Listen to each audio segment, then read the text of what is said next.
بسم اللہ الرحمن الرحیم۔ السلام علیکم ورحمۃ اللہ وبرکاتہ۔ آج کی ویڈیو میں ہم ہدایت کے دو معنی جانیں گے اور یہ جانیں گے کہ کب کون سا معنی مراد ہے۔ پھر صراط مستقیم کے معنی جانیں گے اور صراط مستقیم کن تین چیزوں پر صادق آتا ہے انہیں جانیں گے۔ ہدایت کے دو معنی ہیں۔ نمبر 1، ایصال الی المطلوب یعنی مطلوب تک پہنچا دینا۔ جیسے کوئی آپ سے مسجد کا پتہ پوچھے اور آپ اس کا ہاتھ پکڑ کر مسجد کے دروازے پر لا کھڑا کریں۔ ہدایت کا دوسرا معنی ہے اراءۃ الطریق یعنی وہ راستہ دکھا دینا جو مطلوب تک لے جانے والا ہو۔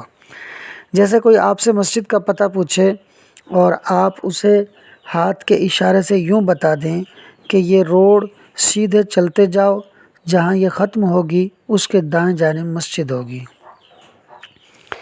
ہدایت کی نسبت اللہ کی طرف ہوگی تو پہلا معنی یعنی ایصال الی المطلوب مراد ہوگا، اور غیر اللہ یعنی قرآن یا رسول کی طرف ہوگی تو دوسرا معنی یعنی اراءۃ الطریق مراد ہوگا۔ یوں ہی ہدایت کے دو مفعول بھی ہوتے ہیں۔ اگر ہدایت دوسرے مفعول کی طرف ڈائریکٹ متعدی ہو، درمیان میں حرف جار الی یا لام کا واسطہ نہ ہو، تو بھی ہدایت کا پہلا معنی یعنی ایصال الی المطلوب مراد ہوگا، اور حرف جار الی یا لام اگر درمیان میں ہوگا تو پھر ہدایت کا دوسرا معنی یعنی اراءۃ الطریق مراد ہوگا۔ اب متن میں ہے کہ الحمدللہ الذی ھدانا الی الصراط المستقیم، تمام تعریفیں اللہ کے لیے ہیں جس نے ہمیں سیدھے راستے کی طرف ہدایت دی۔ یہاں ھدانا میں ہدایت سے کون سا معنی مراد ہے؟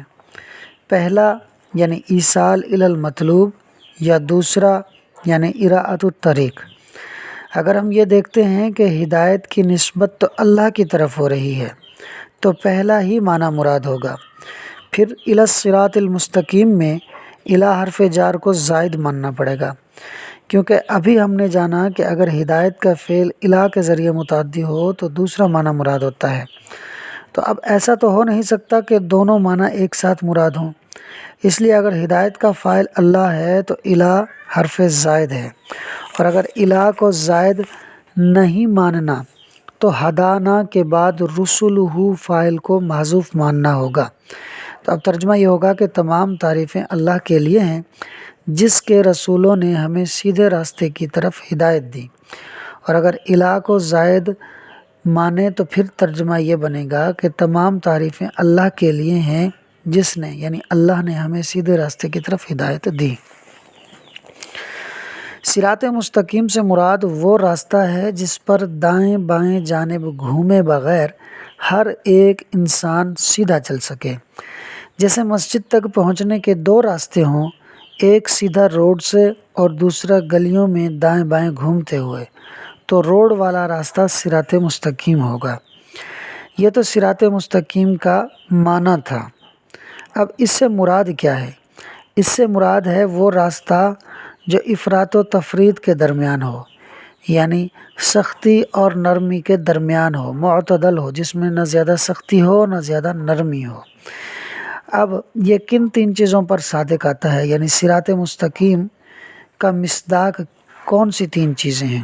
اس میں صاحب کتاب نے تین قول بیان کیے ہیں۔ نمبر 1، صراط مستقیم کا مصداق حضرت محمد صلی اللہ علیہ وسلم کی شریعت ہے، کہ اس شریعت میں یعنی دین محمد میں حضرت موسیٰ علیہ السلام کے دین کی طرح افراط یعنی سختی نہیں ہے، کیونکہ دین موسیٰ میں اگر کپڑے یا بدن پر نجاست لگ جاتی تھی تو پاک کرنے کے لیے اس حصے کو کاٹنا پڑتا تھا۔ کسی سے کوئی گناہ ہو جاتا تھا تو توبہ میں خود کو قتل کرنا پڑتا تھا۔ زکوٰۃ میں چوتھا حصہ مال دینا پڑتا تھا، جیسے 40 روپے میں 10 روپے دینے پڑتے تھے۔ تو یہ سختیاں دین محمد میں نہیں ہیں۔ نجاست دھو لینے سے زائل ہو جاتی ہے، سچی توبہ کرنے سے گناہ معاف ہو جاتے ہیں۔ زکوٰۃ میں 40واں حصہ دیا جاتا ہے، یعنی 40 روپے میں 1 روپیہ۔ اور یہ صراط مستقیم اس لیے بھی دین محمدی پر صادق آتا ہے کہ اس میں حضرت عیسیٰ علیہ السلام کے دین کی طرح تفریط یعنی نرمی بھی نہیں ہے، کیونکہ حضرت عیسیٰ علیہ السلام کے دین میں شراب حلال تھی، مشرکہ عورت سے نکاح کرنا حلال تھا، اور یہ نرمی دین محمد میں نہیں ہے، کیونکہ دین محمد میں شراب بھی حلال نہیں ہے اور مشرکہ عورت سے نکاح بھی جائز نہیں ہے۔ صراط مستقیم کا دوسرا مصداق عقائد اہل سنت ہے، کیونکہ عقائد اہل سنت میں جبریہ فرقے کی طرح انسان مجبور محض نہیں ہے کہ جو تقدیر میں اللہ نے لکھ دیا انسان وہی کرنے پر مجبور ہوگا۔ اگر ایسا ہو تو پھر جنت اور دوزخ کا تصور فضول ہو جائے گا کہ انسان تو اللہ کے لکھے پر عمل کرنے پر مجبور ہے۔ اور نہ ہی عقائد اہل سنت قدریہ فرقے کی طرح خود مختار ہے کہ اپنے عمل کا خالق ہے، اپنی تقدیر خود بناتا ہے، بلکہ عقائد اہل سنت میں انسان مجبور بھی نہیں ہے۔ اگر قدریہ فرقے کی طرح انسان اپنے افعال کا خالق ہے تو پھر افعال خالق بہت سارے ہو جائیں گے، انسان بھی خالق، اللہ بھی خالق۔ اس لیے عقائد اہل سنت قدریہ فرقے کی طرح اپنے افعال کے خالق بھی نہیں ہے، بلکہ جبریہ اور قدریہ دونوں کے درمیان ہے۔ عقائد اہل سنت میں انسان مجبور بھی نہیں ہے کہ تقدیر کے مطابق اپنا اعمال کرے گا، اور نہ ہی قدریہ فرقے کی طرح اپنے افعال کا خالق ہے، بلکہ افعال کا کاسب ہے۔ اللہ افعال کو تخلیق کرتا ہے اور بندہ اس کا کسب کرتا ہے۔ جیسے اقدام قتل یہ کسب ہے اور بندے کا قتل ہو جانا یہ تخلیق ہے۔ کسب بندے کی طرف سے ہوتا ہے اور تخلیق رب کی طرف سے ہوتی ہے۔ کس طرح بھی؟ جیسے حضرت ابراہیم علیہ السلام نے اپنے بیٹے حضرت اسماعیل علیہ السلام کے ذبح کا اقدام کیا کہ انہیں لٹا کر چھری گردن پر رکھ کر پھیر دی، یعنی ذبح کا کسب کر دیا، مگر ذبح کی تخلیق نہ ہوئی کہ اللہ نے چھری کو چلنے ہی نہیں دیا، اور تخلیق ہوئی تو جب ہوئی کہ جب نیچے دمبا آ گیا۔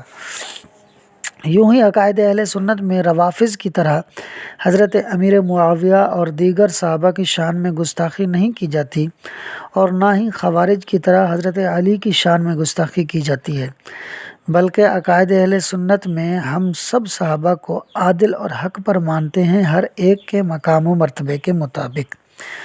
یوں ہی عقائد اہل سنت میں مشبہہ فرقے کی طرح اللہ کے لیے جسم کو ثابت نہیں کیا جاتا، اور نہ ہی معطلہ فرقے کی طرح اللہ کو معطل یعنی چھٹی پر مانا جاتا ہے، بلکہ ہم اللہ کو ویسے مانتے ہیں جیسی اس کی شان ہے۔ وہ جسم سے پاک ہے، چھٹی پر ہونے سے پاک ہے، وہ قادر مطلق ہے، بے نیاز ہے۔ صراط مستقیم کا تیسرا مصداق راہ سلوک ہے، جو کہ عقل و محبت دونوں کا جامع ہے۔ صرف محبت نہیں ہے کہ انسان مجذوب بن جائے، اور نہ ہی صرف عقل ہے کہ انسان زندیق بن جائے، بلکہ دونوں کا درمیانی راستہ ہے، یعنی حق کی تلاش، برائی کو ختم کرنا اور اچھائی کو اپنانا۔ امید ہے کہ آپ کو تقریر سمجھ میں آ گئی ہوگی۔ آئیے اب اسے عبارت اور ترجمے سے حل کر لیتے ہیں۔ قال المصنف، مصنف نے یعنی نور الانوار کی نور الانوار لکھنے والے نے فرمایا، بعدما تمین بالتسمیۃ، تسمیہ یعنی بسم اللہ، بسم اللہ سے برکت حاصل کرنے کے بعد۔ اس کا مطلب یہ ہے کہ بسم اللہ متن میں داخل ہے، کیونکہ آگے مصنف فرما رہے ہیں کہ ماتن نے بسم اللہ سے تسمیہ اپنا بسم اللہ سے برکت حاصل کرنے کے بعد کیا فرمایا بھائی؟ الحمدللہ الذی، تمام تعریفیں اللہ کے لیے ہیں، ہدانا، جس نے ہمیں ہدایت دی، الی الصراط المستقیم، صراط مستقیم کی طرف۔ فتفسیر قولہ الحمدللہ واضح، تو ماتن کے قول الحمدللہ کی تفسیر تو واضح ہے، یا پچھلی کتب میں پڑھ کر آ چکے ہیں، اس لیے میں بھی اس کی وضاحت یہاں پر نہیں کروں گا۔ اگر کسی کو جاننی ہو تو کمنٹ باکس میں بتائیے گا، انشاءاللہ عرض کر دوں گا۔ وَأَمَّا الْهِدَایَةُ، اور بہرحال ہدایت، یعنی متن میں آیا نا ہدانا، تو ہدا جو ہے یہ ہدایت مصدر سے بنا ہے، تو یہ جو ہدایت ہے، وَأَمَّا الْهِدَایَةُ، بہرحال ہدایت، فَكَمَا قِیلَ، تو جیسا کہ کہا گیا ہے، الدلالۃ الموصلۃ الی المطلوب، ہدایت سے مراد وہ دلالت ہے الموصلۃ جو پہنچانے والی ہو، الی المطلوب، مطلوب تک۔ ہدایت یعنی وہ رہنمائی جو مطلوب تک پہنچانے والی ہو، یہ ایک معنی ہو گیا۔ اوید دلالتو یا پھر ہدایت دلالت کرنا ہے علی اس چیز پر ما یوصل الی المطلوبی جو مطلوب تک پہنچا دے، یعنی ہدایت وہ راستہ دکھا دینا ہے جو مطلوب تک پہنچا دے۔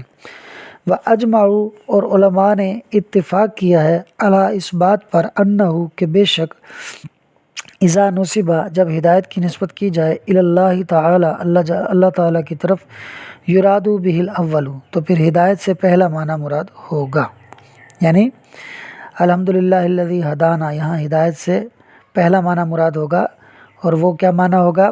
مطلوب تک پہنچا دینا۔ وَإِذَا نُصِبَ اور جب ہدایت کی نسبت کی جائے الی الرسول رسول کی طرف او القرآن یا قرآن کی طرف یراد بہ الثانی تو پھر ہدایت سے دوسرا معنی مراد ہوگا، یعنی اراءۃ الطریق وہ راستہ دکھا دینا کہ جو مطلوب تک پہنچا دے۔ وقالوا ایضاً اور علماء نے یہ بھی فرمایا ہے انہو کہ بے شک اذا ادیا جب ہدایت کو متعدی کیا جائے الی المفعول الثانی دوسرے مفعول کی جانب بلا واسطۃ بغیر واسطے کے، یعنی درمیان میں کوئی واسطہ نہ ہو حرف جار کا، یراد بہ الاول جب بھی ہدایت سے پہلا ہی معنی مراد ہوگا، یعنی ایصال الی المطلوب مطلوب تک پہنچانا۔ وَإِذَا أُدِّيَ إِلَيْهِ اور جب اس کو ہدایت کو متعدی کیا جائے بواسطہ الیہ دوسرے مفعول کی طرف بواسطۃ الی او اللام الی حرف جار یا لام حرف جار کے واسطے کے ساتھ یراد بہ الثانی تو پھر ہدایت سے دوسرا معنی مراد ہوگا، یعنی اراءۃ الطریق یعنی اس چیز پر رہنمائی کرنا جو ہدایت اپنا مطلوب تک پہنچانے والی ہو، یعنی راستہ دکھانا۔ وہاں ہونا اور یہاں پر، یعنی یہ جو متن میں ہے نا ہدانا، یہاں پر ان نظرہ اگر نظر کی جائے یعنی دیکھا جائے الی اس بات کی طرف انہو منصوب الی اللہ تعالی کہ ہدایت کا فعل منصوب ہے اللہ تعالیٰ کی طرف، ینبغی ان یراد بہ الاول تو پھر مناسب ہے کہ اس سے پہلا معنی مراد لیا جائے۔ وَإِن نُظِرَ اور اگر یہ نظر کی جائے وَإِن نُظِرَ إِلَىٰ اور اگر اس بات کی طرف نظر کی جائے انہو ادیا بواسطۃ الی کہ یہ ہدایت کا فعل متعدی ہے الی کے واسطے کے ساتھ، یعنی الی الصراط المستقیم صراط مستقیم پر جو الی آ رہا ہے اس کے ساتھ متعدی ہو رہا ہے صراط مستقیم کی طرف، ینبغی تو مناسب ہے ان یراد بہ الثانی کہ اب یہاں ہدایت سے دوسرا معنی مراد لیا جائے، یعنی راستہ دکھانا، یعنی وہ اس چیز پر رہنمائی کرنا جو مطلوب تک پہنچا دے۔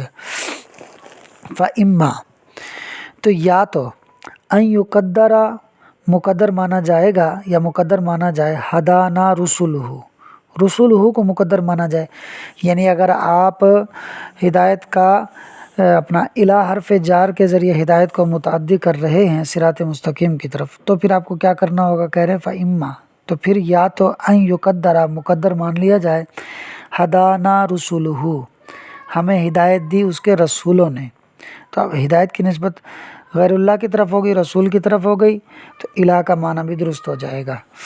او یقالو یا پھر یہ کہہ دیا جائے کلمۃ الی مزیدۃ للتاکید والتقویۃ اگر آپ ہدایت کی نسبت رب کی طرف ہی رکھنا چاہتے ہیں اور پہلا ہی معنی مراد لینا چاہتے ہیں تو پھر آپ کو یہ کہنا ہوگا کہ کلمہ الہ زائدہ ہے اور تاکید اور تقویت کے لیے آیا ہے، یعنی ہدایت کا فعل جو ہے ہدا کا جو فعل ہے وہ صراط مستقیم کی طرف الی حرف جار کے واسطے کے بغیر متعدی ہے، الی حرف جار بس زائد ہے اور تاکید و تقویت کے لیے آیا ہے۔ بالجملتی اور بالجملہ یعنی دونوں صورتوں میں چاہے آپ ہدایت کا پہلا معنی مراد لے لیں یا دوسرا معنی مراد لے لیں، لا یخلو ھذا یہ معنی لینا خالی نہیں ہوگا عن تمحل ہیلا کرنے سے، یعنی آپ کو ہیلا تو بہرحال کرنا ہی پڑے گا، اگر پہلا معنی مراد لیتے ہیں تو الہ کو زائد ماننا پڑے گا، اور اگر دوسرا معنی مراد لیتے ہیں تو پھر ہدا کے بعد آپ کو رسولہ محذوف ماننا پڑے گا۔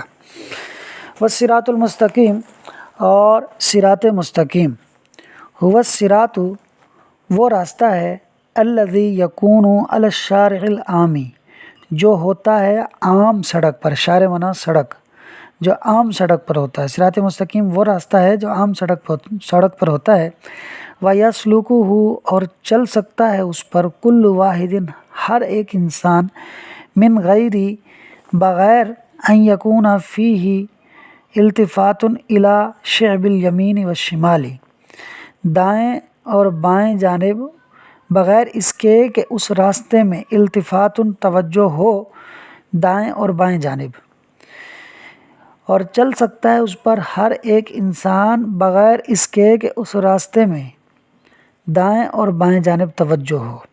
یعنی باب محاورہ ترجمہ یہ ہے کہ صراط مستقیم وہ راستہ ہے جو عام سڑک پر ہو اور اس پر ہر ایک چل سکتا ہے، اس راستے میں دائیں اور بائیں جانب توجہ کیے بغیر۔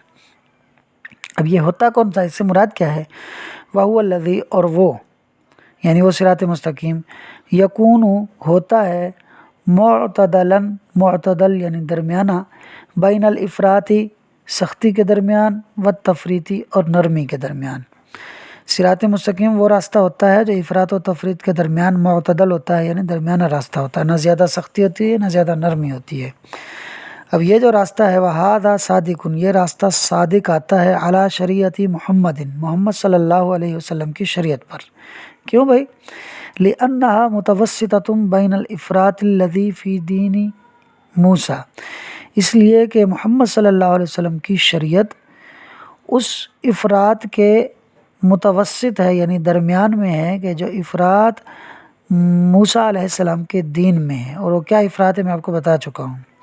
وَالتَّفْرِيطِ الَّذِي فِي دِينِ عیسیٰ، اور اس تفریط یعنی اس نرمی کے درمیان ہے کہ جو نرمی عیسیٰ علیہ السلام کے دین میں ہے۔ یہ پہلا مصداق ہو گیا۔ وَعَلَىٰ عَقَائِدِ السُّنَّةِ وَالْجَمَاعَةِ، اور یہ صراط مستقیم جو ہے یہ صادق آتا ہے عقائد اہل سنت والجماعت پر۔ کیوں بھائی؟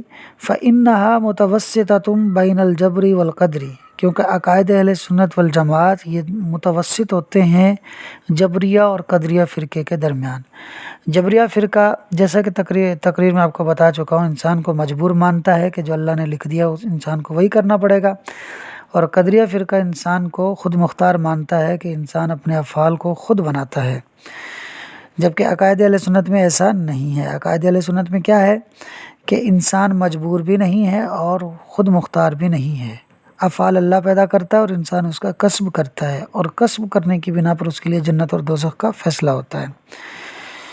وَبَيْنَ الرَّفْضِ وَالْخَوَارِجِ وَالْخُرُوجِ، اور عقائد اہل سنت روافض اور خوارج کے بھی درمیان میں ہے۔ روافض وہ فرقہ ہے جو حضرت علی رضی اللہ عنہ کی محبت میں اس حد تک آگے بڑھ گیا کہ امیر اہل سنت اور ان کے جو دیگر رفقا ہیں یعنی صحابہ کرام ان پر سب و شتم کرتا ہے، انہیں برا بھلا کہتا ہے۔ اور خوارج وہ ہیں کہ جو حضرت امیر معاویہ کی حمایت میں اتنا آگے نکل گئے کہ حضرت علی اور حضرت علی کے جو 7 صحابہ کرام ہیں ان کا برا بھلا کہتے ہیں، جبکہ عقائد اہل سنت میں کیا ہے کہ ہم حضرت علی اور حضرت معاویہ دونوں کو حق پر مانتے ہیں، اور ان کے ساتھ والے جو صحابہ ہیں ان سب کو ہم عادل مانتے ہیں، سب کو ہم عادل مانتے ہیں سب کے مقام و مرتبے کے مطابق۔ اور وَبَيْنَ التَّشْبِيهِ وَالتَّعْطِيلِ الَّذِي فِي غَيْرِهَا، اور عقائد اہل سنت اس تشبیہ اور تعطیل کے درمیان ہے، یعنی فرقہ مشبہہ اور فرقہ معطلہ کے درمیان میں ہے۔ فرقہ مشبہہ کیا ہے؟ وہ یہ کہتے ہیں جس طرح ہمارا جسم ہے معاذ اللہ، اللہ کا بھی اس طرح جسم ہے، اور فرقہ معطلہ یہ کہتے ہیں کہ اللہ تعالیٰ سے سب سے پہلے ایک عقل بنی، خود سے بن گئی، پھر اس سے دوسری، پھر تیسری، پھر چوتھی، اس طرح ایک عقل سے دوسری عقل بنتے بنتے 10ویں عقل بنی۔ وہ 10ویں عقل پورا کائنات کا نظام چلا رہی ہے، اور اللہ تعالیٰ معاذ اللہ معطل چھٹی پر ہے۔ تو عقائد اہل سنت کے اندر ایسا نہیں ہے، بلکہ اللہ تعالیٰ نے تمام چیزوں کو تخلیق فرمایا ہے اور ہر ایک کو اس کی ذمہ داری دی ہوئی ہے، اور وہ تمام نظام کو دیکھنے والا ہے اپنی شان کے مطابق۔